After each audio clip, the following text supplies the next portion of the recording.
J'étais le champion, je suis le champion et je reste le champion. Indépendamment de tout ce qu'on raconte, au final, le boss, c'est moi et je l'ai prouvé ce soir. Le rock qui fait la fierté du Cameroun, c'est lui. Francis Ngannou pose en costume vert et cravate jaune, clin d'œil au drapeau de son pays.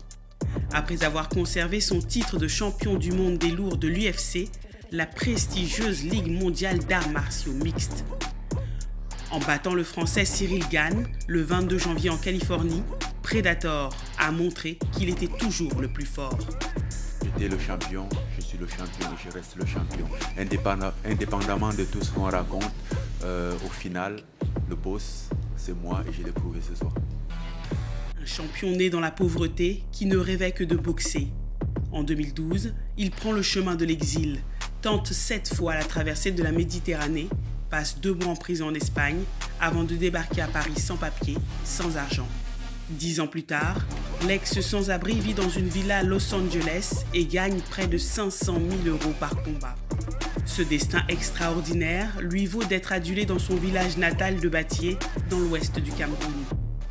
Ici, les habitants en sont convaincus, c'est de la terre de ses ancêtres, qu'il a toujours respectée et où il vient se ressourcer, que l'enfant du pays puise sa force.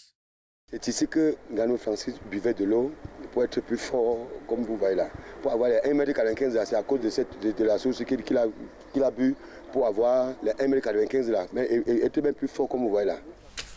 Adolescent, Francis Ngannou utilise sa force dans ses carrières. Il ramasse du sable qu'il charge dans des camions. Comme de nombreux jeunes du pays, il doit travailler pour gagner un peu d'argent et payer sa scolarité. Le muscle qu'il affichait à ses 17 ans n'était pas... C'était terrible. Et lui-même disait, je serai champion du monde. Lui-même, Francis Ngannou disait, je serai champion du monde. Et il en est ainsi aujourd'hui. Ça fait vraiment notre fierté. Sur les hauteurs de Batié, Francis Ngannou a fait construire une fondation en 2019 pour permettre aux jeunes du pays de s'entraîner et surtout leur donner une chance de croire en eux.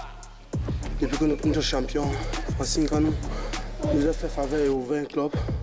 Bon, ça nous a lancé. Bon, j'ai préféré me lancer là-dedans et chercher à faire comment il peut faire pour se évoluer. Batié n'attend plus qu'une chose maintenant, le prochain retour au pays de son enfant béni pour célébrer avec lui son nouveau titre. En mai dernier, ils étaient plus de 2000 à être venus accueillir leur demi-dieu victorieux.